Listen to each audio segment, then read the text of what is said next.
Buenos días, hermanos. Les invito a que por favor abran sus Biblias en Hechos capítulo 6. Vamos a estar estudiando juntos Hechos 6 del verso 1 al verso 7. Hechos capítulo 6, verso 1, leemos. Dice: por aquellos días, al multiplicarse el número de los discípulos, surgió una queja de parte de los judíos helenistas en contra de los judíos nativos, porque sus viudas eran desatendidas en su distribución diaria de los alimentos. Entonces los 12 convocaron a la congregación de los discípulos y dijeron: no es conveniente que nosotros descuidemos la palabra de Dios para servir mesas. Por tanto, hermanos, escoged de entre vosotros 7 hombres de buena reputación, llenos del Espíritu Santo y de sabiduría, a quienes podamos encargar esta tarea, y nosotros nos entregaremos a la oración y al ministerio de la palabra. Lo propuesto tuvo la aprobación de toda la congregación, y escogieron a Esteban, un hombre lleno de fe y del Espíritu Santo, y a Felipe, a Prócoro y a Nicanor, a Timón, a Parmenas y a Nicolás, un prosélito de Antioquía, a los cuales presentaron ante los apóstoles, y después de orar pusieron sus manos sobre ellos. Verso 7. Y la palabra de Dios crecía, y el número de los discípulos se multiplicaba en gran manera en Jerusalén, y muchos de los sacerdotes obedecían a la fe. Cuando nosotros vamos al libro de los Hechos, este libro que estamos considerando, encontramos a la iglesia dirigida, liderada por los apóstoles, perseverando en la doctrina, en la enseñanza de los apóstoles, perseverando en la oración. La iglesia liderada por los apóstoles se dedica de manera enfática a la edificación, a la doctrina de los apóstoles, a la oración, sin duda porque los apóstoles tenían como prioridad las escrituras en sus vidas, la oración, y ese énfasis lo vemos en toda la iglesia, dedicándose a las escrituras, dedicándose a la oración. Y vemos también que el resultado es crecimiento espiritual y también crecimiento numérico. Y la iglesia comienza a crecer, no solo espiritualmente, sino también comienza a crecer numéricamente. Y empieza a haber más personas, y empieza a haber más trabajo para los líderes, empieza a haber más asuntos que deben ser tratados, que deben atenderse. Y la pregunta que nos hacemos es: ¿cómo siguieron los apóstoles cuando la iglesia comenzó a crecer? ¿Qué hicieron los apóstoles en el crecimiento de la iglesia? ¿Cambiaron el énfasis? ¿Cambiaron las prioridades que ellos tenían? Bueno, la respuesta es que no. La respuesta es que la iglesia enfrentó el crecimiento y los nuevos asuntos sin cambiar las prioridades principales que ellos tenían.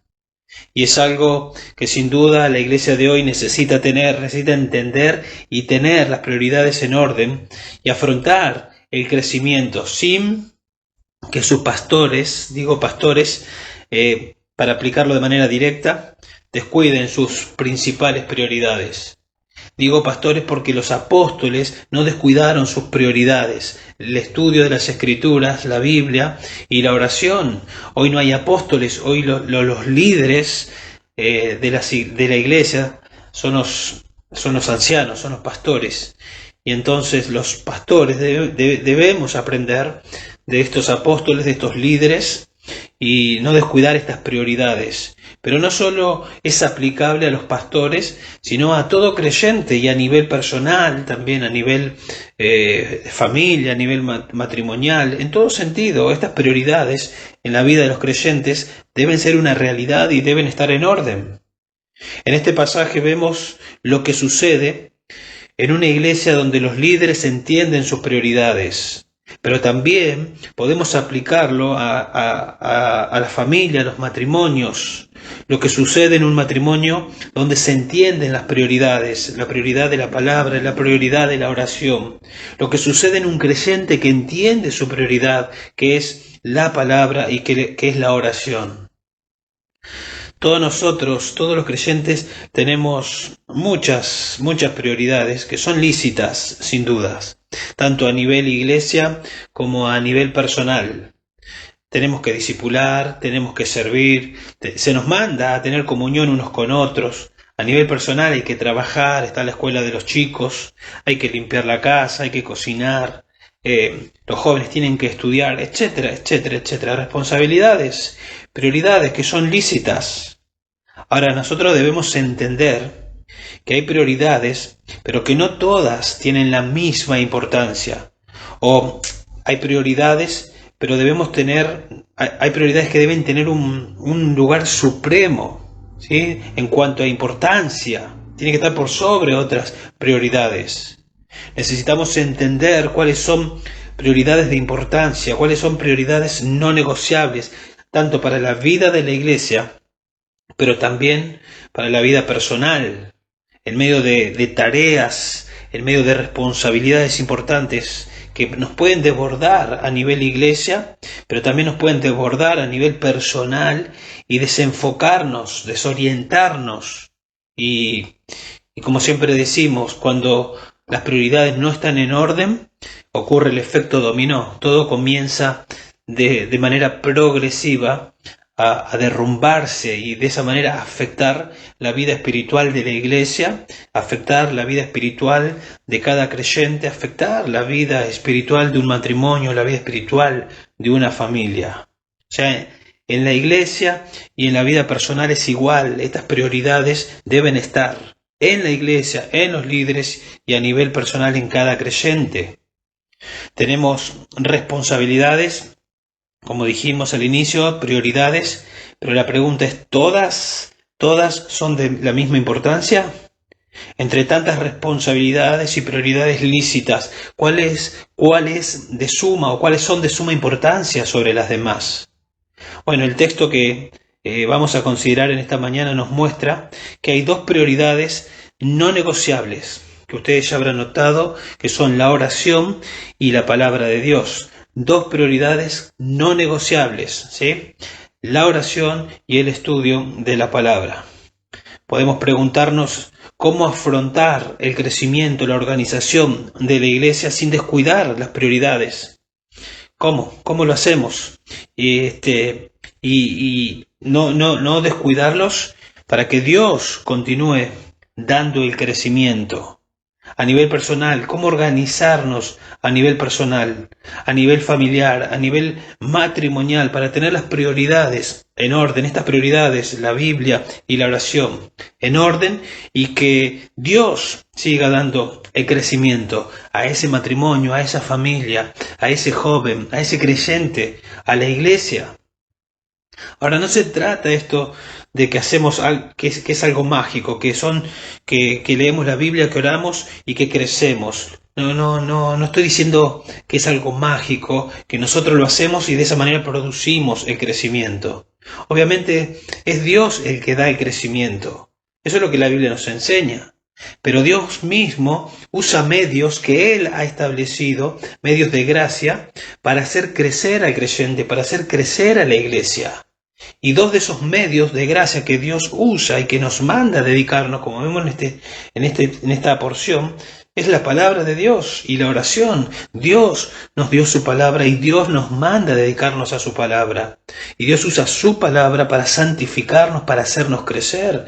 Dios nos dijo que oremos por medio de Cristo. Dios nos exhorta a acercarnos confiadamente al trono de la gracia, a dedicarnos a la oración y a la palabra. Y en el proceso que nosotros nos dedicamos a nivel personal y como iglesia a la oración y a la palabra, Dios nos hace crecer. Porque cuando oramos tenemos comunión con Él. Y oramos a Dios para que nos abra los ojos para ver las maravillas de su ley.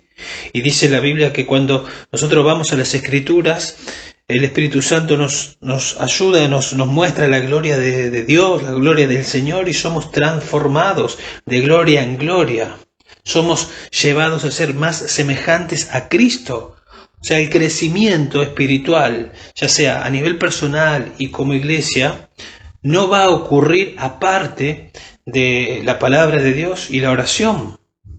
O sea, no vamos a crecer si no nos dedicamos a la palabra de Dios. No vamos a crecer, imposible. No vamos a vencer la tentación si no nos dedicamos a la oración. Jesús le dijo a los discípulos velad y orad, ¿para qué? Para que no entréis en tentación. Entonces necesitamos orar para no entrar en tentación. Si nosotros no nos dedicamos a la palabra de Dios, no vamos a ser controlados por el Espíritu de Dios. Y se nos manda a ser controlados, ser llenos del Espíritu, que es que la palabra de Cristo more en abundancia en nosotros. Necesitamos dedicarnos a las Escrituras. No vamos a evidenciar el fruto del Espíritu, porque el fruto del Espíritu se evidencia cuando andamos en el Espíritu, cuando nos sometemos a las Escrituras. Entonces, el fruto del Espíritu, amor, gozo, paz, etc., el carácter de Cristo se hace evidente, pero no si yo no me dedico a la palabra de Dios. No vamos a tener victoria sobre el pecado si no me dedico a la palabra de Dios. Andad en el Espíritu y no satisfagáis los deseos de la carne. O sea, si yo no me dedico a las Escrituras, voy a estar débil espiritualmente y voy a satisfacer los deseos de la carne. Entonces, no hay crecimiento a nivel iglesia, no hay crecimiento a nivel personal si no nos dedicamos a estas dos prioridades, la palabra de Dios y la oración. Entonces, dos prioridades que son dos medios de gracia que Dios usa para darnos crecimiento. Es Dios el que da el crecimiento, sin dudas, eso es lo que enseña la Biblia. Yo planteé, Apolo regó, pero el crecimiento lo ha dado Dios, dice Pablo allá en 1 Corintios 3:7, pero también la Biblia dice que yo, el creyente, soy responsable de ocuparme de la salvación con temor y temblor. O sea, yo soy responsable de desear como niño recién nacido de la leche espiritual de la palabra. A mí se me manda a orar sin cesar. Yo me ocupo de la salvación con temor y temblor, sabiendo que Dios produce en mí el querer y el hacer por su buena voluntad. Dios cambió mis deseos, Dios me dio un nuevo corazón que ahora desea estudiar la Biblia, que ahora desea orar a Él, pero es mi responsabilidad hacerlo. Entonces vamos a preguntarnos cómo tener las prioridades en orden. ¿Cómo un pastor en el contexto de la iglesia puede tener las prioridades en orden? ¿Cómo un creyente, también en el contexto de la iglesia y en el contexto de su hogar, puede tener estas prioridades en orden? Dos principios vamos a ver. Dos principios que nos van a ayudar a mantener en orden estas prioridades. Dos principios que nos ayudarán a mantener en orden la prioridad de la palabra de Dios y la oración, asegurándonos crecimiento. ¿Sí? Si nosotros nos dedicamos a la Biblia y a la oración, vamos a crecer como iglesia a nivel espiritual. No sabemos a nivel numérico, Dios es el que añade según su voluntad, pero sin duda vamos a crecer a nivel espiritual. Y en el plano espiritual también, matrimonial, de familia, vamos a crecer si nos dedicamos, si estas prioridades están en orden, si entendemos que necesitamos y que debemos hacerlo. Entonces, en primer lugar, lo que vamos a ver es que debemos determinar que la palabra de Dios y la oración son prioridades no negociables. Usted y yo debemos determinar, porque la Biblia nos muestra que son prioridad. Nosotros tenemos que determinar, ponernos en sintonía con Dios y determinar la importancia que esto tiene para nuestras vidas. Y determinar que la palabra de Dios y la oración son prioridades no negociables. Y en segundo lugar, debemos disciplinarnos para que estas prioridades, la palabra y la oración, no sean estorbadas en nuestras vidas, para que puedan estar, para que las podamos llevar a cabo. Entonces tenemos que disciplinarnos, porque va a haber estorbo, porque hay que hacer, porque hay muchas cosas a lo largo del día que son buenas, que son lícitas, pero debemos disciplinarnos para que estas prioridades que debemos determinar que son no negociables, no sean estorbadas. Entonces, en primer lugar, determinar que la palabra de Dios y la oración sean prioridades no negociables en nuestras vidas. Otra vez, a nivel iglesia, a nivel personal. Dice el verso 1, por aquellos días, así comienza, por aquellos días, se está refiriendo al comienzo de la iglesia, al inicio de la iglesia. Se cree que es en año 30 al 35 más o menos este tiempo. El Señor Jesús murió, resucitó y 50 días más tarde comenzó la iglesia y no pasaron muchos años, probablemente año 35 aproximadamente, o sea 5 años tiene la iglesia. y dice allí que se multiplicaba el número de los discípulos, es decir, la iglesia estaba creciendo, la iglesia se estaba multiplicando. ¿Y cómo era ese crecimiento? Bueno, ustedes recordarán que el crecimiento fue notable a nivel espiritual y también a nivel numérico. Allá en Hechos 2:41 nos dice que 3.000 se convirtieron. Después en 4:4 nos dice que 5.000 se convirtieron. Y después en 5:14 dice más y más. Y esto obviamente se contaban los hombres, no se contaban las mujeres ni los niños. Así que podemos imaginar que era el doble o el triple. Aproximadamente podemos pensar que eran unas 20.000 personas probablemente.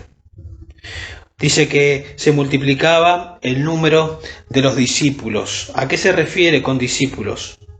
¿Es lo mismo que creyentes o es un creyente más comprometido cuando habla de discípulos? Si nosotros leemos Hechos y prestamos atención cuando habla de discípulos, nos vamos a dar cuenta que Lucas usa este término como sinónimo de creyentes. Cuando habla de que crecía el número de los discípulos, está diciendo crecía el número de los creyentes, crecía el número de los salvos, a eso se refiere. En Hechos 11:26 se dice que por primera vez se llamó a los discípulos, a los creyentes, a los salvos, se los llamó cristianos.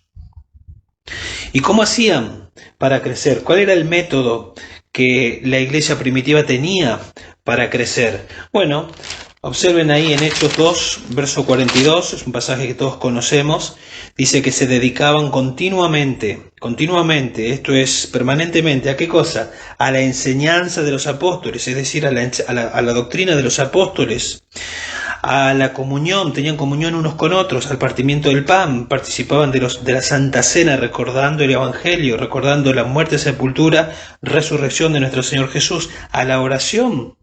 Y dice el verso 43, sobrevino temor, en ese contexto de que perseveraban en la enseñanza, en la oración, dice que sobrevino temor a toda persona y muchos prodigios y señales eran hechas por los apóstoles. Todos los que habían creído estaban juntos, tenían todas las cosas en común, vendían todas sus propiedades y sus bienes y los compartían con todos según la necesidad de cada uno. Día tras día continuaban unánimes en el templo y partiendo el pan en los hogares, comían juntos con alegría y sencillez de corazón, alabando a Dios y hallando favor con todo el pueblo. Y escuchen lo que dice ahora.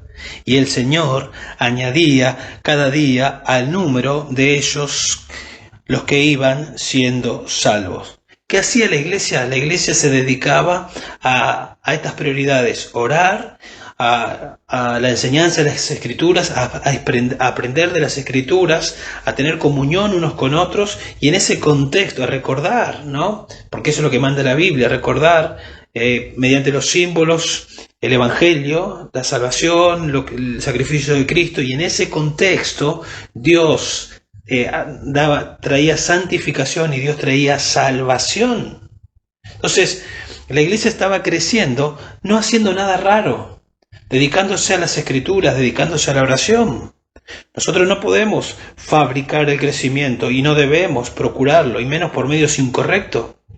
Pero lo que sí podemos es ser fieles, lo que sí podemos es hacer lo que debemos, lo que es lícito, lo que es bíblico, lo que nos dice las Escrituras que debemos hacer. Cuando hay crecimiento, realmente es una bendición, pero también hay más responsabilidad, hay más cosas que atender, hay más cosas por hacer. Lo mismo pasa en la vida personal, cuando hay trabajo, hay familias, como dijimos al inicio, escuelas, la misma iglesia, que tenemos que congregarnos, todas cosas importantes que nos pueden desbordar y desenfocar, como dijimos.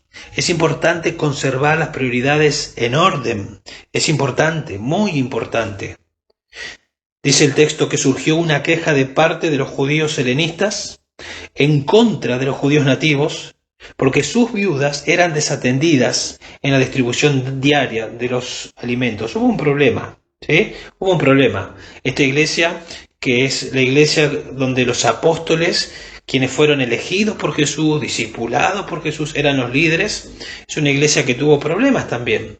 No existe la iglesia sin problemas, no existe la iglesia ideal. Sí existe la iglesia real, la iglesia que se somete a las escrituras, la iglesia que enfrenta las situaciones, las circunstancias, los problemas de una manera bíblica. Esa iglesia existe y acá tenemos un ejemplo. Una iglesia que no es perfecta, una iglesia que tiene problemas, una iglesia en la que hay pecado, pero vamos a ver cómo lo abordan, cómo lo enfrentan. Tenemos que entender que donde hay gente va a haber problemas y la iglesia no es una excepción. No hay iglesias sin problemas. No hay iglesias perfectas, no lo hay. Lo que sí hay son discípulos en proceso de santificación. Surgen situaciones en la iglesia, en el contexto de la iglesia, que deben ser atendidas, ¿sí? Y tenemos, gracias a Dios, la palabra de Dios que nos da principios claros que podemos aplicar para abordar estos temas. Alguna vez hemos dicho que la iglesia es como un hospital donde hay gente en recuperación, ¿sí? Todos estamos en recuperación, todos estamos siendo santificados, y el remedio siempre es el mismo, el Evangelio, las implicaciones del Evangelio. Y dice acá que surgió una queja, ¿sí? Surgió una queja. Si ustedes leen o ustedes recuerdan los capítulos previos a este pasaje, nosotros vemos que hay una persecución a la iglesia naciente. Satanás, sin dudas, intentó frenar a la iglesia con persecución. Luego vemos a Satanás intentando introducir pecado en el seno de la iglesia a través de Ananías, de Zafira, y Dios intervino y la iglesia siguió creciendo. Ahora vemos que el enemigo, sin dudas, detrás de esta queja, más allá de que es responsabilidad de los que se quejan, de las personas, no estamos diciendo que son inocentes, sin duda Satanás estaba detrás de todo esto, buscando que haya pecado entre las personas, que haya división, que no evidencien el amor con el que vimos al comienzo, donde todos se ayudaban mutuamente. El Señor había dicho, antes de ir a la cruz, la noche antes de ir a la cruz, lo juntó a sus discípulos y les dijo: un mandamiento nuevo os doy, que se amen unos a otros. En esto van a conocer todos que son mis discípulos, si tienen amor los unos para con los otros.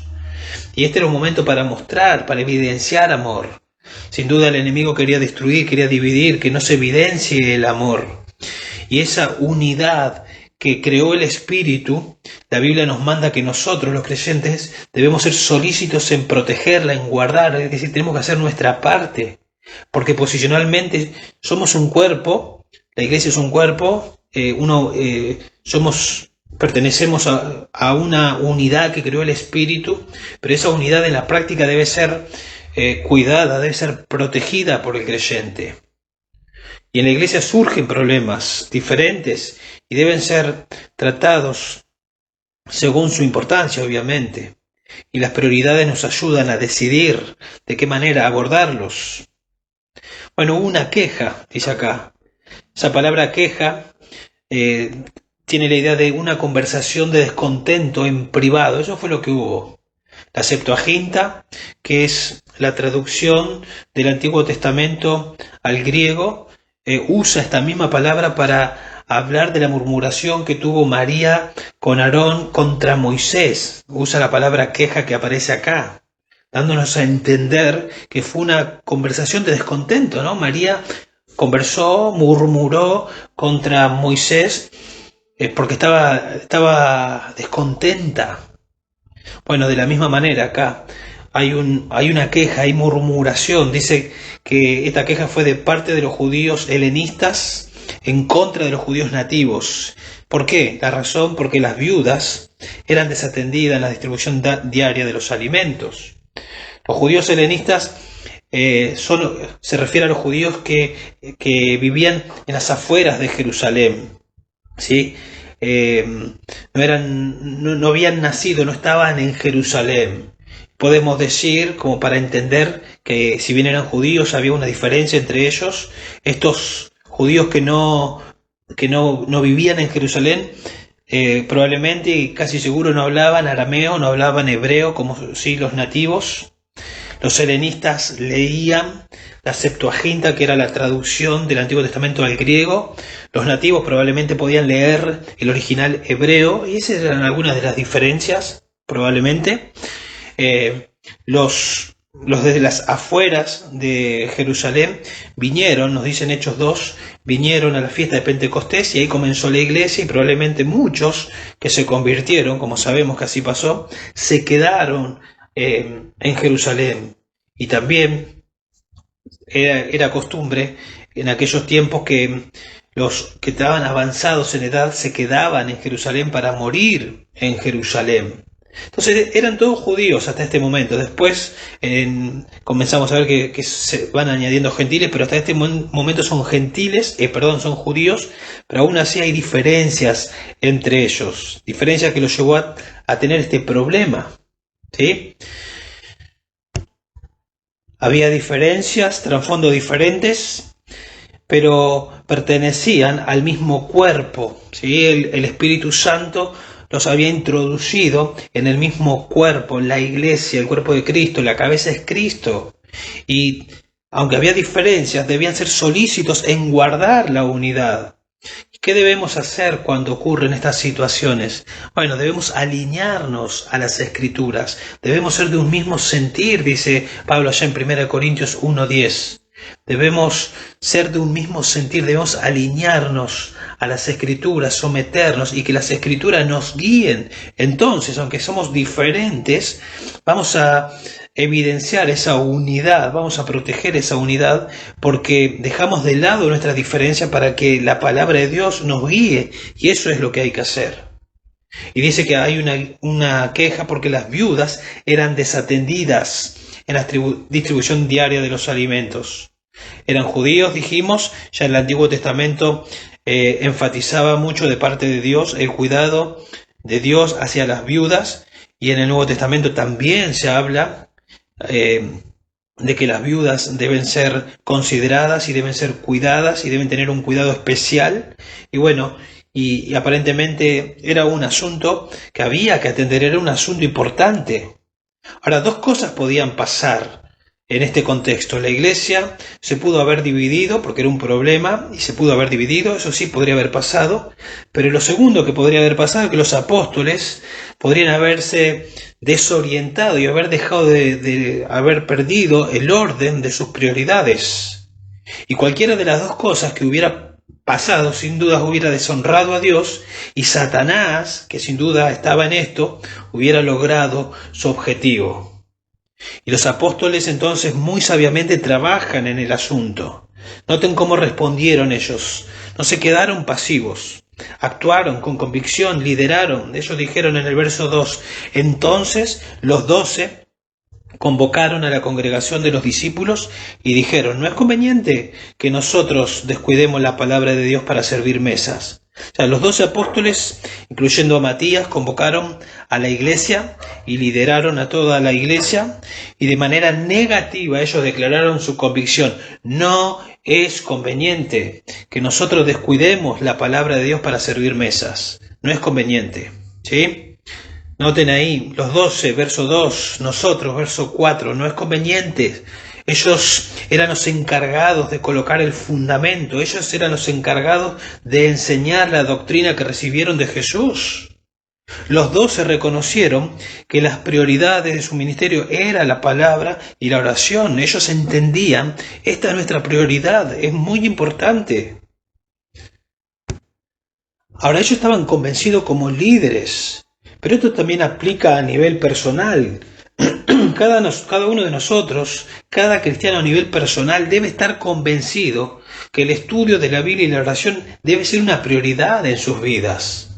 ¿Ustedes recuerdan cuando Jesús la reprendió a Marta y le dijo, Marta, Marta, estás muy afanada con muchos quehaceres? Hay una cosa que es necesaria, y es lo que hizo María. Se sentó a los pies del Señor a recibir de la palabra de Dios. Entonces esto aplica a nivel personal, y en el contexto de la iglesia aplica también obviamente a los pastores. Ya no hay apóstoles, que deben estar convencidos que su prioridad es el estudio de la palabra y la oración. La palabra descuidar es desatender abandonar, dejar de preocuparnos, ¿sí? No podemos desatender, no podemos abandonar, no podemos dejar de preocuparnos por la palabra de Dios. ¿Están siendo soberbios los apóstoles? ¿No era importante el asunto? Ya dijimos que sí, que era importante. Si de hecho estaba en juego la unidad de la iglesia, ¿cómo no va a ser importante? Pero también, como dijimos, estaba en juego que los apóstoles dejen la prioridad principal. A Pedro, que es uno de los apóstoles, se le había dicho, el Cristo resucitado, después de que Pedro lo había negado 3 veces, Pedro, ¿me amas? Sí, Señor, tú sabes que te amo. Y el Señor le dijo, Pedro, apacienta mis ovejas. Eso es lo que tenés que hacer, Pedro. Alimenta mis ovejas. Ellos entendieron bien cuáles eran sus prioridades. Orar, enseñar, predicar, sin dudas. Eso era lo que tenían que hacer. La Biblia nos enseña en Efesios que Dios ha regalado a la iglesia pastores y maestros con el fin de perfeccionar a los santos para que los santos hagan la obra del ministerio. O sea, el llamado de los líderes, en este caso de los apóstoles, hoy en día el llamado de los pastores, de los líderes, es dedicarse a la palabra, a la oración, para enseñar a la iglesia, para que la iglesia, los santos, hagan la obra del ministerio. Por lo tanto, descuidar este llamado, descuidar estas prioridades, es perjudicial para la congregación. La que sufrirá va a ser la congregación. Obviamente, es perjudicial para el alma de los líderes si descuidan la palabra y la oración, pero también es perjudicial para la iglesia. ¿Cómo va a crecer un pastor si no estudia las Escrituras, si no se dedica a la oración? Puede estar en mil situaciones lícitas, pero si no alimenta su alma, si no pasa tiempo con Dios en oración y en las Escrituras, no va a crecer. Primero que nada va a ser terrible para su propia alma y va a terminar siendo terrible para la vida de la iglesia. A los que Dios ha llamado a esto, a este ministerio, la iglesia, deben tener la convicción de no ceder. Deben entender que estas 2 prioridades son importantísimas y que va a haber situaciones diversas, legítimas, pero que no hay que ceder, no hay que ceder. Es muy sutil porque no se trata de negro o blanco, se trata de dedicarnos a cosas que son lícitas, que tienen que ver con el ministerio, pero estas prioridades deben estar en orden a nivel pastoral, pero como estamos diciendo, a nivel personal, a nivel de cada creyente. Entonces, ¿cómo enfrenta un pastor las responsabilidades lícitas de la iglesia sin que éstas ahoguen, sin que éstas abrumen al punto de descuidar estas prioridades principales? Bueno, como dijimos, debe determinar que la palabra de Dios y la oración son prioridades no negociables. ¿Cómo enfrentas a nivel personal, hermano, tus responsabilidades lícitas sin que éstas tapen, obstaculicen estas prioridades principales? De la misma manera que los líderes de la iglesia, determinando, reconociendo que estas 2 prioridades son no negociables para tu vida. ¿Qué beneficios trae conocer las prioridades y estar convencido?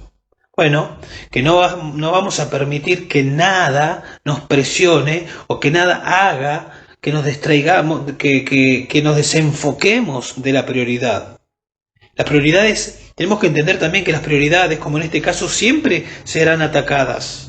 El enemigo sabe que si logra que la lideranza de una iglesia se dedique a cualquier cosa buena, ministerialmente hablando, pero si eso hace que no tenga tiempo para estudiar la palabra de Dios y orar como debe, sabe que esa iglesia comenzará a perder el rumbo. Las ovejas no serán alimentadas. Primero que nada, la vida de ese líder comenzará a deteriorarse y como consecuencia la vida de la iglesia. La iglesia debe ser, porque la Biblia nos manda, columna y baluarte de la verdad. Columna y baluarte de la verdad. La palabra debe ser puesta en alto. Se debe proclamar la verdad. Se debe proteger la verdad. La verdad la Biblia debe ser una prioridad en la vida de la lideranza, en la vida de la iglesia. Esas prioridades deben estar en orden. Y lo mismo, como vinimos diciendo, aplicado a la vida personal. Entonces, ¿qué hicieron los apóstoles? ¿Qué deben hacer los pastores? ¿Qué debe hacer todo cristiano? Determinar, porque la Biblia nos muestra, nos enseña que la palabra de Dios y la oración son prioridades no negociables. Y en segundo lugar, lo que debemos hacer, lo que hicieron los apóstoles, lo que deben hacer los pastores, lo que debe hacer todo cristiano, es disciplinarse para que estas prioridades, la palabra de Dios y la oración, no sean estorbadas. Observen ahí en el verso 3 el plan de los apóstoles. Dice: por tanto, hermanos, escoged de entre vosotros 7 hombres de buena reputación, llenos del Espíritu Santo y de sabiduría, a quienes podamos encargar esta tarea. O sea, hay un plan para conservar las prioridades en su lugar. Los apóstoles les dice: escoged a la congregación, ellos lo tenían que hacer. Y les dice: 7 hombres, no sabemos por qué 7 hombres tienen que elegir de entre vosotros, es decir, de entre los creyentes, de entre la iglesia, 7 hombres. Los apóstoles tienen en claro sus prioridades, pero no miran para otro lado, sino que lideran y les dicen a la iglesia lo que tienen que hacer. No solo delegan, también establecen los requisitos para guiar el proceso. No dejan que elijan a cualquiera, no dicen, bueno, elijan, fíjense por afinidad quién es amigo de ustedes, no lo hacen de esa manera, sino que establecen los requisitos. Si se elegía mal, obviamente, si no se elegía conforme a los requisitos, iba a ser otro problema más, sin dudas, iba a haber otro problema. Dice que tenían que ser estos hombres de buena reputación, es decir, que tengan buen testimonio, a eso se refiere, que califiquen espiritualmente. También les dice que sean llenos del Espíritu Santo.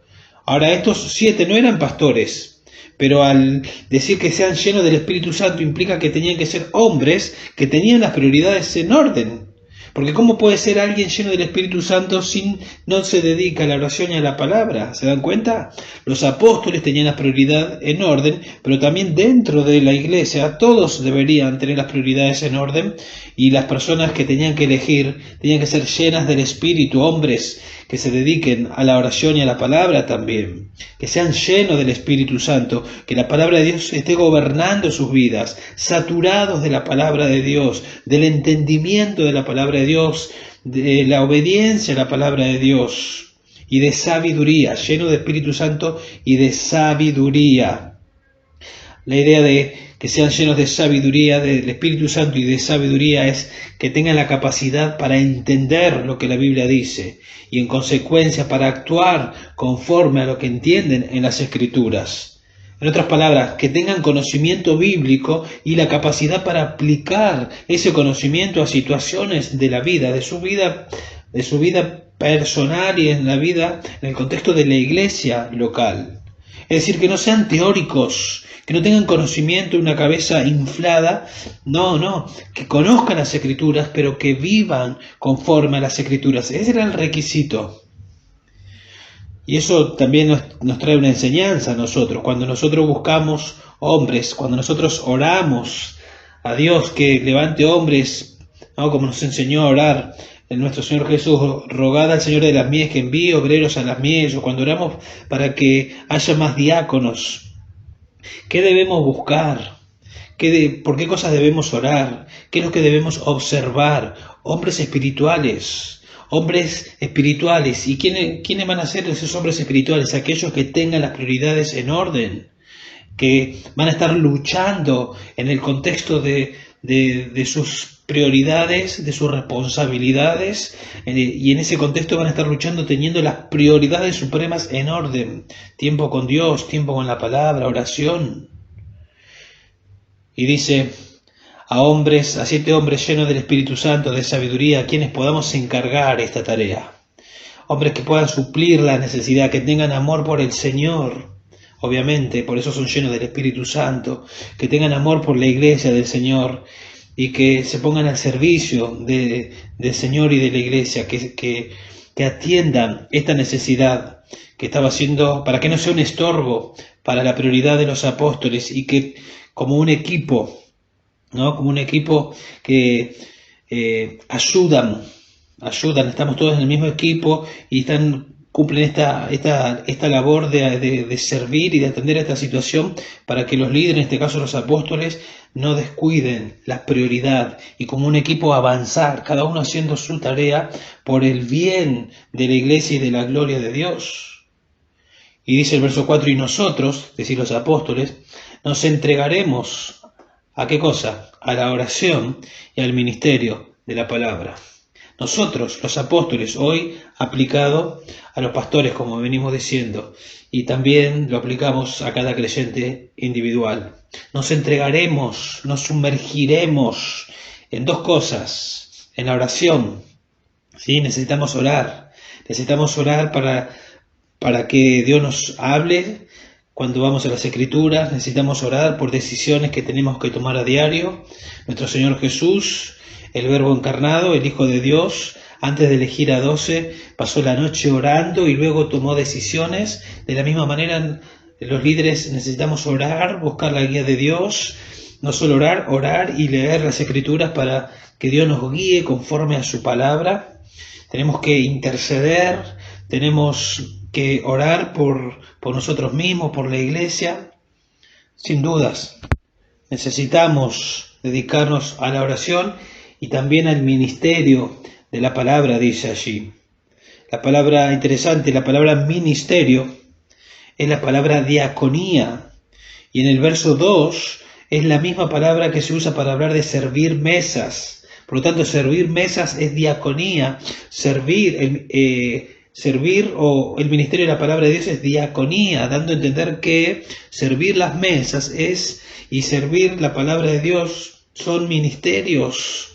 Ambos son ministerios, ambos son servicios importantes a nivel, en el contexto de la iglesia. Podemos decir que los apóstoles tenían un ministerio verbal, tenían que comunicar la palabra de Dios, enseñarla, y lo que serían elegidos estos 7 hombres tendrían un ministerio de obras o de servicio a la iglesia local. 2 roles diferentes, sin dudas, que debían ser entendidos, así como en un matrimonio son iguales, el hombre y la mujer, pero hay roles diferentes. Cada uno debe asumir su rol diferente, pero debe complementarse para el buen funcionamiento del matrimonio. Acá pasaba lo mismo. Estos 7 hombres debían entender su rol. No eran menos que los apóstoles no eran más que estos hombres, pero había roles diferentes dados por Dios y debían cada uno asumirlo y complementarse para el bien del cuerpo, para la gloria de Dios. Los apóstoles tenían que dedicarse a las Escrituras, necesitaban orar, necesitaban estudiar, como un mozo, necesitaban servir la palabra de Dios, necesitaban servir la comida. La comida ya está, no hay que inventar nada nuevo, pero obviamente para obtenerla hay que trazarla con precisión, dice Pablo. Procura con diligencia trazar con precisión la palabra de verdad. Hay un arduo trabajo, no hay que inventar nada, pero para extraer lo que ya está ahí hay que estudiar, hay que dedicar tiempo, porque es la palabra de Dios, la palabra que viene de Dios mismo, y eso lleva oración y lleva tiempo de estudio. Y los 7 hombres y la iglesia entendieron que los apóstoles no podían descuidar ese ministerio, y todos unánimes estuvieron de acuerdo. Dice ahí el verso 5, lo propuesto tuvo la aprobación de toda la congregación, y escogieron a Esteban, un hombre lleno de fe y del Espíritu Santo, a Felipe, a Prócoro, a Nicanor, a Timón, a Parmenas y a Nicolás, un prosélito de Antioquía. Aparentemente estos hombres fueron levantados temporalmente, probablemente, circunstancialmente, pero este principio, sin dudas, es un principio que se puede tomar para el ministerio que hoy hacen los diáconos, ¿sí? Se puede y se debe tomar como un ejemplo, como un patrón para el ministerio que deben hacer los diáconos. Me refiero a que los diáconos atienden tareas administrativas de servicio a la congregación para liberar a los pastores, en este caso al pastor, para que pueda dedicarse a estas prioridades establecidas por las Escrituras, la oración y la palabra de Dios. Estos 7 hombres aparecieron para aliviar a los apacentadores, en ese tiempo los apóstoles, para que estos pudieran permanecer en sus prioridades a las que fueron llamados. Dice el verso 6, los cuales, hablando de estos 7 hombres, fueron presentados ante los apóstoles y después de orar, pusieron sus manos sobre ellos. Aparentemente todo fue en paz, seguramente sin dudas guiado por el Espíritu Santo de Dios. No nos dice nada acerca de que hubo conflictos o de que hubo competencias, lo cual sin duda sería algo carnal. Todos, les pareció bien a todos, hubo unanimidad, los roles son diferentes, como vemos, los que eligieron, los elegidos, los que confirmaron, pero todos buscando lo mismo, todos con el mismo propósito de glorificar a Dios, de que las cosas permanezcan en su lugar para, como el Señor mandó, las prioridades en su lugar para el bien de toda la iglesia, de todo el cuerpo y que el reino de Dios avance. Estos hombres fueron presentados a los apóstoles, quienes aparentemente tomaron la decisión final, así parece, ¿no? De la misma manera que estos hombres ayudaron, hoy podemos decir que los diáconos que ministran a la congregación del Señor ayudando, ¿no?, a los pastores, a los apacentadores, a llevar a cabo las prioridades, están cumpliendo su labor sin lugar a dudas. Y su labor, su servicio no es de menor importancia, porque somos un equipo. Somos un equipo. Muchas veces se hace un trabajo, los diáconos hacen un trabajo silencioso, un trabajo que no se ve, pero lo está viendo el que lo debe ver. Y de hecho se debe hacer para los ojos de Dios, no para el aplauso de las personas. Se debe hacer para el bien de la iglesia, por amor a Dios y a la iglesia del Señor. Y noten el resultado de esto. Verso 7. La palabra de Dios crecía y el número de los discípulos se multiplicaba en gran manera en Jerusalén. Y muchos de los sacerdotes obedecían a la fe. Es decir, como resultado de mantener las prioridades en orden y la unidad de la iglesia, hubo salvación, hubo santificación, hubo crecimiento, que lo dio Dios, obviamente, no provocaron autocrecimiento los apóstoles. Hicieron lo que tenían que hacer, y en ese contexto de hacer las cosas como Dios quiere y mantener las prioridades en orden, Dios trajo crecimiento espiritual y Dios trajo crecimiento en número. Noten la centralidad, espero que lo hayan notado, la centralidad de la palabra de Dios. La palabra de Dios estuvo a punto de ser quitada del centro por este inconveniente que hubo, pero la sabiduría de los apóstoles hicieron que la palabra quede en el centro, y el resultado fue que la palabra de Dios crecía, la palabra de Dios seguía actuando porque es viva, es eficaz, se multiplicaba el número de salvados. Muchos sacerdotes obedecían a la fe. Estos 7 hombres fueron una bendición tremenda para el progreso del Evangelio. Ayudaron a que no haya una división y a que el Evangelio avance. La iglesia crece, entonces, podemos decir así, cuando estas prioridades están en orden. Y lo mismo pasa, como dijimos desde el inicio, en la vida personal, en la vida matrimonial. Lo mismo va a pasar, vas a crecer a nivel individual, van a crecer a nivel matrimonial, van a crecer como familia, si estas prioridades están en orden, si entienden, si han determinado que la Biblia y la oración son prioridades no negociables. Y no solo si han determinado, porque una cosa es determinar, entender, sino también disciplinarse para que esas prioridades que has determinado que son no negociables no sean estorbadas, que no haya otras cosas que van a venir que quiten y posterguen tu tiempo con Dios y tu tiempo de oración, y que mañana otra vez estés abrumado de tarea y que pase otro día sin dedicarte a la Biblia y a la oración, porque eso va a ser perjudicial para tu salud personal. No podemos asegurar salvación haciendo esto, pero sí, sin dudas, podemos asegurar santificación, otra vez, porque Dios en ese contexto trae santificación, trae crecimiento. Tal vez no crezcamos en número, pero sin duda vamos a crecer espiritualmente. Así que, hermanos, debemos organizarnos de tal manera que los pastores puedan ser liberados para dedicarse a la oración y a la palabra. A nivel personal, debes organizarte para que cada día puedas reconocer tu prioridad y que puedas planificar con sabiduría y con discernimiento para que estas prioridades no sean estorbadas. La palabra de Dios no puede extenderse cuando se descuida. No se extiende ni a lo largo ni en profundidad. Tenemos que determinar entonces que la palabra de Dios y la oración son prioridades no negociables y debemos disciplinarnos para que estas prioridades no sean estorbadas. Eso es lo que tenemos que hacer. Tenemos que pensar, hermanos, para que eso ocurra en la vida de la iglesia y en nuestra vida individual. Pensemos, por favor, que no tenemos que ser solamente oidores, sino hacedores de la palabra de Dios. Yo sé que no estoy diciendo nada nuevo, yo sé que todos sabemos que es necesario, que es de vital importancia la Biblia, el estudio de la Biblia a nivel personal y la oración. Pero ¿has determinado que son prioridades no negociables en tu vida? ¿Has determinado eso?